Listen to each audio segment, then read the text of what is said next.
Hello and welcome to the newspaper review here on TAP TV for today, the 20th day of December 2022. It's a few days to Christmas. My name is Cyril Aloysius and I'm saying very Merry Christmas to you from wherever you're watching from and a Happy New Year in advance. Yes, few days to Christmas. Mr. Victor, how do you feel about that? I feel nice. Well, just so you know, as you've already seen, Mr. Victor is the person that will do justice with me once again to the papers for today, as we'll be looking at some major interesting headlines in different papers across the nation. And before I go straight into the papers for today, I would like us to talk about Christmas a little bit. Mr. Victor, with the current rise in prices of things, inflation and all that, how do you see this Christmas turning out? Because right now, some persons, they're like, oh, I'll not cook rice this Christmas. So, some people are like, I'll not buy chicken this Christmas. So, what is going on? Are you buying rice this Christmas, Mr. Victor? Mr. Victor, answer me, because you look like somebody that has a bag of rice in his house right now, and at least 2 chickens in his house waiting to be killed. Mr. Victor, talk to me, please. Mr. Cyril, Christmas is not about rice and chicken. But at least Christmas it's part is of it. about remembering that Christ came Mr. to this Victor, world don't try to change to the save subject. us. Yes, he has saved us. Hallelujah. How far is the rice and chicken? Because you must eat. That is the problem that we are facing in this country. We forget the main reason for Christmas, and we are talking about rice. And women will go out to make their hair and be putting pressure on their husbands. Mr. Victor, we are celebrating the birth of Jesus Christ here. Come on, the King of Kings. So are we going to celebrate it without eating rice? Come on now. My brother. Normally, your own birthday, you eat rice on your birthday and cake. How much more that of Jesus Christ? You think so?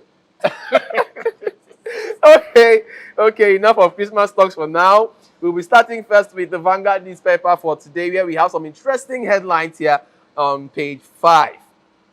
Okay, this one says, governors out to ruin 2023 polls by choking opposition. Governors out to ruin 2023 polls by choking opposition. That's according to IPAC. Okay, that's on page 5 of the Vanguard newspaper.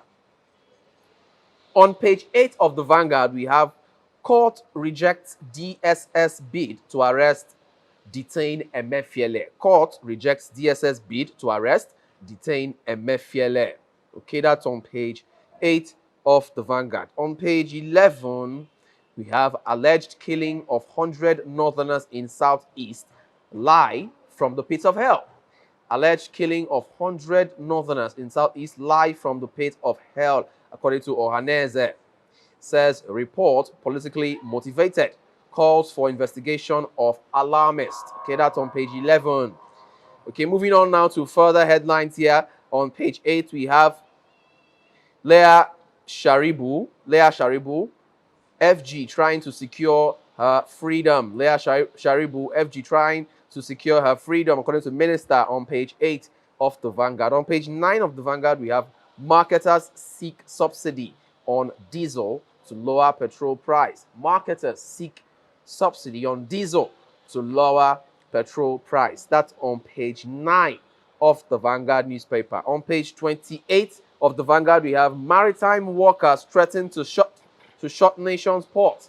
Maritime workers threaten to shut nation's ports. That's on page 28 of the Vanguard. On page 4, we have crisis. PDP will overcome challenges, according to Autumn.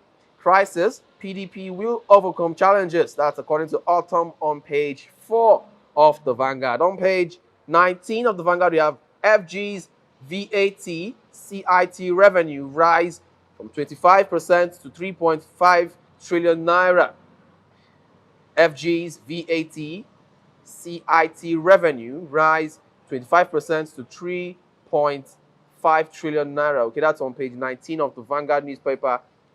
And on page 6, we have bandits kill 28 in Kaduna, security personnel. Terrorists killed in Zamfara ambush. Bandits killed 28 in Kaduna, security personnel. Terrorists killed in Zamfara ambush. That's on page 6 of the Vanguard. And lastly, in the Vanguard for today, we have Okupe gets two-year jail term for money laundering. Okupe gets 2-year jail term for money laundering. That's on page 9 and 12 of the Vanguard newspaper. That's the much you can take in the Vanguard. Mr. Victor, please, which of these headlines interest you? Okay, I think I'll go for Governor Emefiele, the CBN governor. Okay. Okay, where you have in the news that DSS. Okay, court rejects DSS bid to arrest and detain Emefiele. Yes, okay. So DSS played to a court in Abuja to give them the warrant of arrest. Okay. Okay, but unfortunately for the DSS, they could not get that warrant for arrest. So what happened? So they are trying to find a way to charge him to court with respect to supporting a terrorist, for supporting terrorism. Okay. Sometimes are there facts to that?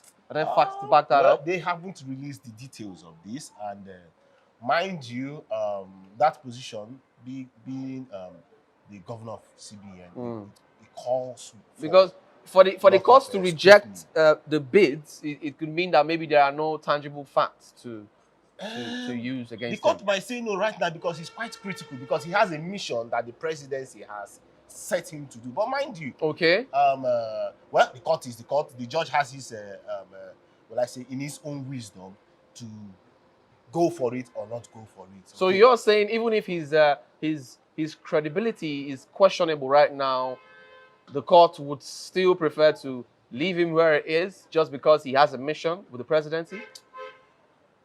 Very technical question there, but I also would not want to come against the judge, okay? But I also want, will I say, some space to be given for him to come out and be questioned.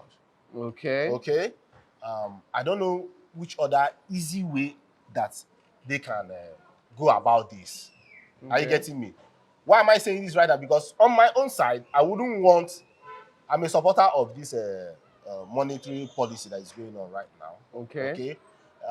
Yes, I also do not see the CBN governor as, I wouldn't give him a pass mark. A pass mark when you talk about his almost 8 years of being the CBN governor, because of the antecedents, especially when you come to Forex. Our Forex has gone so bad. I do not think he managed it. I do not think he did not manage it well. That's why it has gone so bad. Why would you have an economy where you have the banks giving out, I'll use the word giving out. Yes, it's very, very limited, but giving out Forex at the rate of 400 and about 430, 400 and let's just keep it at 450 naira to $1. But in the black market, you are having a whooping difference of about 300 naira. Are you getting me? It does not make sense. That is to tell you that there is a whole lot of policies that we are supposed to have, that the CBN governor must have carried out, should have carried out before now. Why would you have black market of 750 naira and the bank rate of 450? Mind you, some persons out there are benefiting from this gap. Why am I saying this? Because some persons will go out maybe by the connections they have or the means that they have to go out and get Forex at 450. Then go through the back door and sell at 750. Okay. So for me, I so think you it is feel for all this actually put a question mark on his competence, right? No, 100%. Like I told you, I have deep issues about that. Okay. But when you come to the new naira, which I think might be the reason why he's been targeted. Targeted might be positive or negative, but let me say targeted, okay? Because we also know that many politicians out there are so furious and angry with the CBN for bringing out this policy at a time like this, when we know that vote buying is the order of the day. So they have limited politicians from going out there to get cash. Okay? So I know that some persons out there won't be happy. So I do not want to also link it to the DSS. I want to, at this point, leave it for the DSS. Just maybe they are doing the right thing. Okay? So let's leave it for them and hope, like I said, there should be a time from now till maybe the election time for him to answer his questions. Okay? Also, we should not also not, will I say, forget the fact that the National Assembly also summoned him to come and explain some things to them last week. He did not show up. Okay, although yes, he gave some reasons ahead of time. Unlike some persons that they will not give any reason, and when it's the due day to show up, you will not see them. So he did not show up, and today there are indications that he will not show up. Are you getting that? Okay. So well, it's not certain yet that he won't show up today. Yes. I most definitely he will not show up today. Let's keep our fingers crossed and then watch and see. Okay, we'll move straight now to the Daily Sun newspaper for further headlines. Where we have here on page 19, this one says, Police tighten news on vote buyers. Police tighten news on vote buyers. To deploy X squad, intelligence officers, investigators to polling booths. To deploy X squad, intelligence officers, investigators to polling booths. That's on page 19 of the Daily Sun newspaper. All right. I think I won't be taking much headlines here, the Daily Sun newspaper. I'll be stopping here on page 6. Yes, and lastly on page 6, we have Ohaneze alleges incitement of North against Igbo. Ohaneze alleges incitement of North against Igbo. Debunks report that 100 Northerners were killed in Southeast.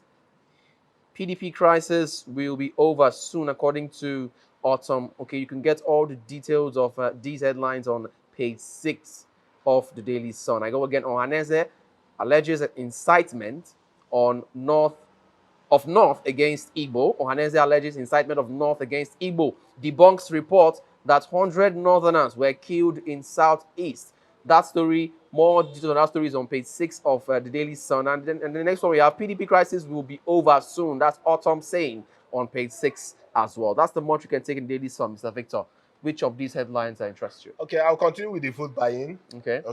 Politicians are really going gaga with respect to vote buying. They are doing everything possible to ensure that they they get their way come next election. So INEC and the police and civil society have come out to say they are going to protect the masses and make sure that vote buying will not be the order of the day come the next year election. But you ask, what are the preparations like? Okay, from the side of INEC. Mind you, before now, when going out to vote, you find out that the voting area, okay, is more like very close to the crowd. If you can remember, if you have voted before, sir. Okay. Now they are trying to, okay.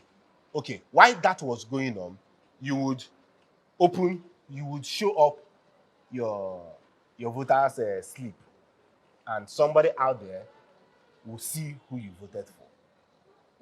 Are you getting that? Okay. So by so doing, those agents that pay out those monies will find out that, see, you really voted. You really voted. In fact, back in the days, when they don't give you the money before you vote, they give you the money after you voted.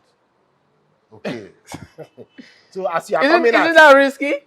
As you are coming out, they are ticking it. As you are coming out, they are ticking, and giving you your money. Okay. But now, INEC in its powers have changed some of those things, meaning that you have to vote with the cubicle that will be covered. Okay. And you have to vote some distance away from the crowd. Okay. But mind you, you now ask the question, will that be implemented this time around? When you have a polling unit whereby the police has been bought by these politicians, you have a polling unit where the INEC officials has been bought, you have a polling unit where even opposition agent has been bought. Wow. My brother, what else is left out there? Vote buying will continue. Wow. So it is not just about making this preparation. So, Mr. Victor, you don't see a way back this time around. You don't see the whole effort by INEC to stop vote buying. You don't see it coming to bringing about any credible solution. It is not just about INEC. this is not just about INEC right now, because there are other agencies, there are other bodies connected to the voting, the day of voting. They are connected to a voting unit. You have the NSCDC, you have the police. Nowadays, yeah, they still bring in some elements of, or some, come on, elements of EFCC around, EFCC personnel around. Okay. You have the agents around, as in the party agents around. So this is not just about INEC. You have other parties around. So when these parties are being compromised, what then happens? Vote buying occurs. So it's INEC should find a way, not just even INEC, the police. Well, yeah, you come to think of it, the police have their own, will I say, special challenges. Okay, Egunje will not leave the Nigerian police alone. They one way or the other, some police, I just have to call them some bad eggs in the police, who usually do their thing. So how do we stop such thing? I will say right now that this election should be a pointer for the next election with respect to prosecuting police, prosecuting NSCDC, prosecuting agents. Not just about after election, everybody will go back to their houses and it will be business as usual in the next election. If they don't go this way, my brother, no matter the technology that they bring out, when these persons are being compromised, the election might be altered because of these persons being paid by politicians. So, Mr. Victor, just before I close the curtain on this particular topic right now, what do you think can be done? What do you think should be done to ensure that we have a smoother and credible elections next year? Now, I think the power belongs to the people. Okay, to the people when they are being well sensitized that, see, this is your hope. In fact, this is the last hope of this country, if you ask me. If you don't get it right now, come to think of it, the next 8 years, just imagine what has happened in the past 8 years. Imagine doubling or tripling what has happened. Nigeria will be scattered. I'm sorry to say this. Because it's more like I have gold to give to you, and then I have to now bribe you to take my gold, or vote me for me to give you my gold. It doesn't make sense. I know what I have for you, so I tell you, okay, this is what I have for you. If you don't believe me, even after all my speech, if you still don't believe I'm the right man, I don't think buying you is even better, because me trying to buy you over, it means I don't really have gold. Maybe I have silver and I'm trying to make paint as gold. I don't know if you get. I get you. So for those voters out there, those of you with your PVC who are already trying to see how you can sell your PVCs, it's a wrong move. Because how sure are you? The only reason why these politicians will be bold enough to sell or give you money for your PVCs, because they know that their intentions for you aren't so clean, aren't so pure. Because the person with the pure intentions who actually wants to help you will not want to pay you to help you. I don't know. It's like, I want to help you. I have to now pay you to help you. Yeah. It doesn't work that way. Yeah. So you need to, stand up right now and take the future, Nigerians. Okay, we'll move straight to our next paper. But before we do that, we'll go on a quick break. And when we return, the newspaper review continues. Please stay tuned. Now that you have registered for your PVC, it doesn't stop there. Ensure you pick up your PVC. Be alert. Join many Nigerians to vote credible leaders that will change the tide of this nation. Do not sell your vote. Remember, this is our future. Your vote is your voice. This message is proudly brought to you by Thav Media Limited. You are welcome back, and still in the newspaper review for today, we shall be looking at the Guardian newspaper, where we have some other interesting headlines. And this one here on page 3 says 240 million naira laundering. Okupe jailed 2 years. Released after paying 13 million naira fine. Wow. 240 million naira laundering. Okupe jailed 2 years. Released after paying 13 million naira fine. Okay, that's on page 3. On page 4, we have terrorism sponsorship. Lawyers CSOs uncover plot to implicate Emefiele. Terrorism sponsorship, lawyers, CSOs uncover plot to implicate Emefiele. That's on page 4. On page 4 of the Guardian newspaper. On page 3, we have Aregbesola Oyetola, trade blames on Osun debt profile. Aregbesola Oyetola, trade blames on Osun debt profile. That's on page 5 of the Guardian. And on page 7, we have alleged killing of northerners in southeast is false alarm. Political, says Ohaneze. Okay, I think we already heard this before in the previous papers. Moving on now to further headlines here in the Guardian, we have on page 28, again, terrorists killed 38 in southern Kaduna. Sokapu claims. Again, terrorists killed 38 in southern Kaduna. Sokapu claims. That's on page 28. And lastly, in the Guardian for today, politicians unhappy with moves to block vote buying, says INEC. That's on page 6. Politicians unhappy with moves to block vote buying, says INEC. That's on page 6 of the Guardian. Okay, Mr. Victor, please, I don't know how you like to react to Okupe being jailed for 2 years for 240 million naira laundering after paying 13 million naira fine. What do you make of that headline, Mr. Victor? Because personally, I am disturbed. I feel like this country, there's no way back. Even if, yeah, I can see a glimmer of hope in this coming elections, but sincerely speaking, from the depth of my heart, this particular headline right now is giving me doubts for next year's election. What do you think?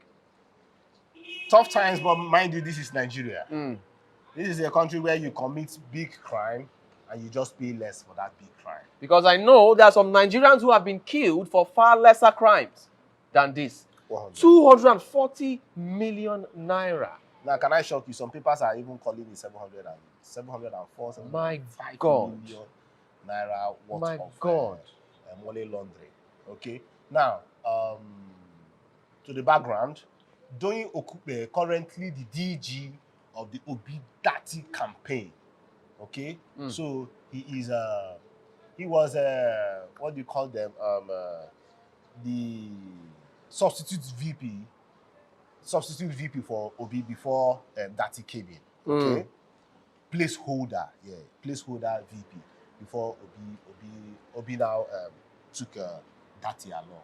Now, before now, if you remember the Dasuki Gate, where during the Jonathan era, where we had many Nigerians that were involved in different shades of money laundering. You had the PDP stalwarts. What's his name again? Uche Secondus. They were all pointers to these chains of money laundering. Today or yesterday, Okupe's case, there was judgment on his matter. And he was given just 2 years. After how many years of trials? After how much are we talking about? Let's even go 240 million naira. It's 2 years. The right number of years for such crime against Nigerians. In a country whereby some persons out there cannot even boast of 200 naira in a day. In a country where poverty has taken over the population of the country. That people are dying of hunger. That we have a judgment of just 2 years. My brother, it is very, very shameful. Tell me that an aspiring fraudster who sees this headline and you'll be like, just 2 years. That's not discouraging enough. I think I'll go ahead because he or she will believe that after all, if I get caught, minimum, maximum 2 years, I'm out. So look at what even happened. When the judgment was given, the family of Doyin Okupe came to the court and said, "Oh, our daddy is ill he has illness that he treats both in Nigeria and outside the shores of the country. And I'm like, see, is it not from the stolen money that he's even traveling outside the country? At the end of the day, the money of the poor Nigerians out there that he has stolen and that he's making these trips. Okay, the court now said, okay, you pay 500 naira per charge. That is what brought it to 13 million that he paid. He paid away 13 million so that he will not go to jail. Wow. And he did it same that yesterday. That by around 4:15 p.m., the receipt of that money came in and he was released. My brother, this country, there is real problem. Now, back to the Labour Party. Okay? P2B has received the news and he was like, this will not deter him. Yeah, he said he won't let that disturb him. Yeah, Yes. he won't let that disturb him. But I now ask, well, they say they are studying it. Let's see what happens in the following weeks. My brother, in a sane society, by now, Doyin Okupe would have resigned I'm telling you. as the DG I'm telling you. of this movement, of the Labour Party movement. I'm telling you. But I bet you, he will still remain there. Until If maybe he remains there, he's is being it- forced out. if he remains there, won't it be to the detriment of the party's interest? Because right now, the news is out there. Nigerians have seen, okay, this person is representing this Labour Party, and the Labour Party have intentions for this coming elections. And you have somebody with such a questionable character in your party. I mean, you feel comfortable letting him continue in his office? Mr. Suri, nothing these politicians will do that will shock me anymore. Because see, even in the Labour Party, you will not tell me that they don't have criminals Because right now, that have moved into the Labour Party because of the movement. Mr. Victor, I don't know if some persons, I feel like some persons haven't really understood the implication of what this guy has done. Lots of Nigerians are seeing Labour Party as the hope, the last hope. Because I know of many people who don't want to hear APC anymore. They don't want to hear PDP anymore. All their eyes now is on Labour Party. Okay, Labour Party is the one we're looking for to get hope for the Nigerian future. And then they begin to hear news like this, that somebody in the Labour Party is getting himself into stuffs like this that has to do with money laundering. So it's now projecting the party already in a bad like that. Labour Party that hasn't even come on board is having such news and story around them. So And if you how check, sure are if we? you check, that's why PDP I and APC also- will be happy right now, clapping where they already are. See, that's why I also say sometimes, and I know some viewers might not like it, Labour Party has an extension of PDP in there. Look at this Doyin Okupe. Mind you, okay, I did not say this. He was a senior special advisor to the then administration of Goodluck Jonathan under the umbrella of PDP. Okay, so Okay. you see this as more like a wolf in sheep's clothing? Maybe. Okay, Mr. Victor Sioku, thank you so much for your time with me on the program today. But this is where you have to draw the curtain. Thank you so much. And to you, my wonderful viewers, thank you so much for staying faithful to your screen, because without you, honestly, we would not be here, okay? My name is Cyril Aloysius, and I'm saying once again a very Merry Christmas to you from wherever you're watching from in advance, and a Happy New Year. Stay safe wherever you are. If you haven't subscribed to this channel, please do so and follow us on all our social media platforms. Okay, you can check us out on YouTube, we're Tap TV on YouTube, on Instagram, we're Tap TV on Instagram, on Twitter, we're Tap TV, and of course on Facebook, we're Tap TV. Until we come your way again next time, do enjoy the rest of your day. It's bye for now.